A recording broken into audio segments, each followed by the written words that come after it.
SER Podcast. En la mesa del análisis esta noche, Manuel Rico, ¿cómo estás? Buenas noches. Valentina Martínez Ferro, buenas noches. Muy buenas noches. Y Ángel Munarriz. Munarriz, buenas noches. ¿Qué tal? Hoy se ha producido una noticia que es muy relevante y que no puede quedar por debajo del radar informativo. Uno de los vocales del bloque progresista del Consejo General del Poder Judicial se ha aliado con los vocales conservadores y ha evitado que la comisión clave que gobierna el Poder Judicial pase a tener una mayoría progresista. Seguirá teniendo una mayoría conservadora gracias al voto de ese vocal que en su día propuso Sumar. Esa comisión clave es la comisión permanente. Para entendernos, es la sala de máquinas del Poder Judicial. Ahí se toman las decisiones más importantes. En su día, cuando el PSOE y el PP desbloquearon la renovación del Consejo General del Poder Judicial, pactaron una composición que era 10 vocales progresistas, 10 vocales conservadores y la presidenta Isabel Perelló, que teóricamente también era progresista, era la progresista que aceptaban los conservadores. Y enseguida tomó distancia respecto al resto de progresistas. Pues bien, la comisión permanente del Poder Judicial, esa comisión, como les digo, clave, hasta ahora estaba formada por la presidenta Perelló, 4 vocales conservadores y 3 vocales progresistas. O sea, tenía mayoría conservadora. Esto hoy podía haber cambiado.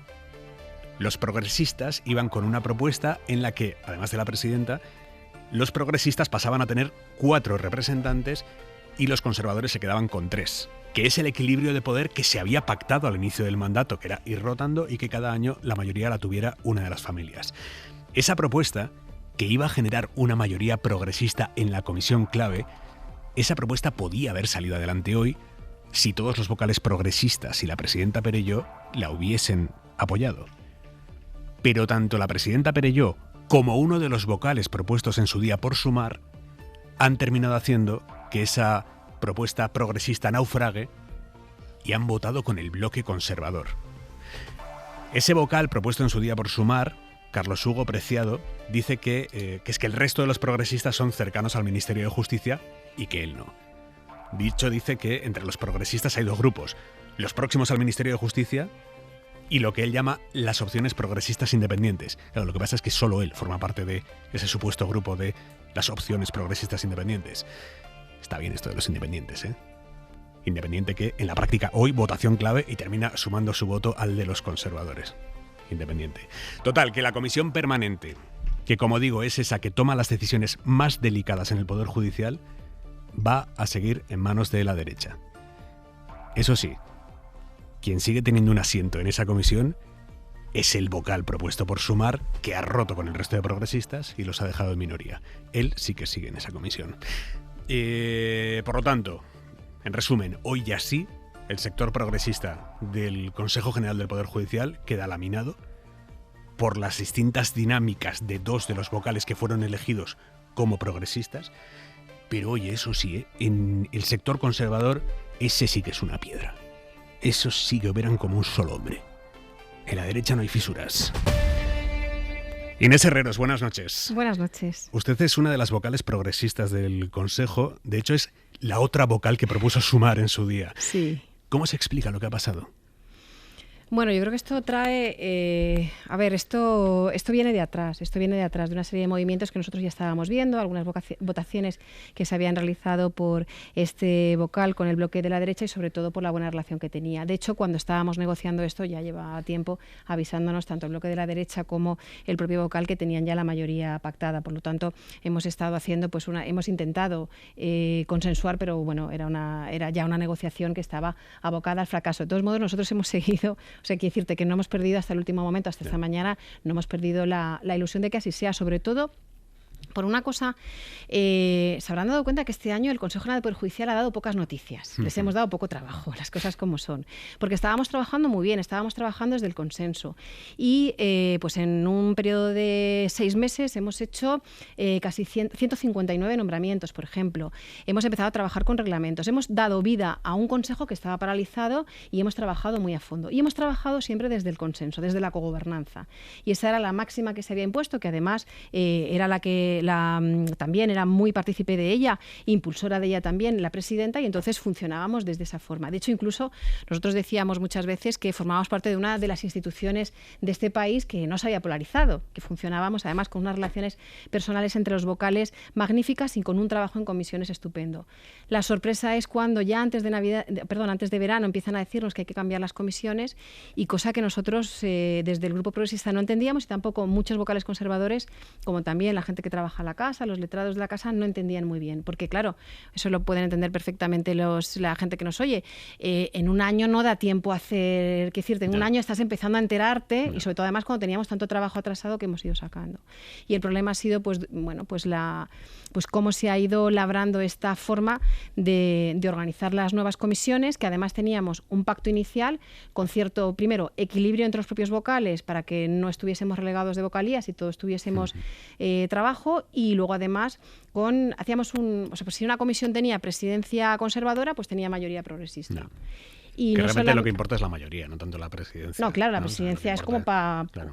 Bueno, la presidencia en realidad pues es para convocar la comisión. O sea, de hecho, con este reparto, el que se ha aprobado hoy, es que estaba yo hablando aquí solo de la comisión claro, la permanente es lo clave, más importante, y ahí hemos perdido la mayoría, Pero ¿y en el resto de comisiones, en cuántas la mayoría es conservadora? Pues son 11 comisiones y son 9 mayorías conservadoras, por supuesto, muy importantes, y 2 solamente con mayoría progresista. ¿Y esto cómo se explica? Pues yo no lo puedo, yo estoy todavía en shock. Desde esta mañana estoy un poco en shock, porque teníamos unas dinámicas que funcionaban tan bien, porque claro, llegar a consensos de 10 y 10 no es una cosa fácil, eso lo entenderá todo el mundo, que hay que trabajar mucho para llegar a consensos, pero hemos estado llegando a consensos, es que hemos hecho 159 nombramientos, es que hemos puesto a funcionar, es que estamos haciendo reglamentos, es que hemos implementado o ayudado a implementar la ley de eficiencia, es que hemos hecho un montón de cosas, y ahora nos encontramos con una situación que además, no solamente estas comisiones, porque por ejemplo, una de las cosas que nosotros hemos, desde el Grupo Progresista, y debo decir, si me permiten mis compañeros, que sobre todo con el protagonismo de las mujeres progresistas, hemos incidido muchísimo en la paridad. Además, de hecho, hemos hecho muchísimo esfuerzo porque se nombrasen pues compañeras juezas para cargos importantes, incluso, por ejemplo, en el Supremo, que partíamos de unos datos absolutamente vergonzantes. Y entonces, en la composición de esas comisiones, pues tenemos que hay 8 con mayoría de hombres, 3 solo con mayoría de mujeres, 4 solo tienen presidencia de mujeres y 7 tienen presidencia de hombres. Con lo cual, hemos roto el consenso, hemos roto la paridad, hemos roto los equilibrios. Habrá oyentes que se estén preguntando a esta hora, pero esa comisión permanente que va a seguir en manos de la derecha judicial, entiéndase, de los conservadores, esa comisión permanente, ¿qué hace? ¿Qué decisiones toma? ¿Por qué es relevante que la mayoría en esa comisión sea conservadora o sea progresista? Bueno, en realidad todo es relevante que tenga una mayoría conservadora o progresista, también para que la gente lo entienda. Esto tiene que desvincularse completamente de los partidos políticos. Yo entiendo que el compañero que está constantemente diciendo que estamos cerca del ministerio, pues exactamente igual de cerca, que los mismos metros o los mismos kilómetros nos separan desde Marqués de la Ensenada a la manzana del ministerio, que le separan a él, exactamente los mismos.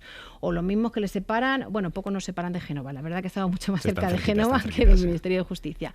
Entonces, eso no es más que una excusa que se busca, que además no tiene ninguna argumentación, sino es más que un titular, que no tiene ningún trasfondo y que además erosiona la institución. Porque lo que tiene que tener presente los oyentes cuando nos escuchan es que la sensibilidad conservadora, la sensibilidad progresista está desligada de los partidos políticos. Es una sensibilidad que yo lo digo muchas veces, hasta casi a cualquiera que nos pregunte cuáles son los libros que tenemos en nuestras mesillas, podrían averiguar más o menos qué sensibilidad tenemos, ¿no? O cuáles son los temas que a lo largo de nuestra vida hemos estudiado. Entonces, es importante la permanente porque es la sala de máquinas, pues porque es donde pasan, por ejemplo, se reciben los informes del promotor de la acción disciplinaria, donde se miran pues todas las situaciones excepcionales que hay en relación a los jueces y los magistrados. En fin, entra lo que es del día a día, va entrando todo por la comisión permanente.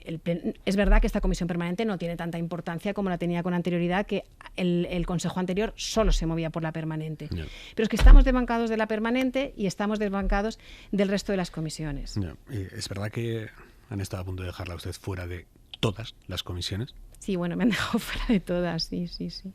Sí, porque la lista que presentaban...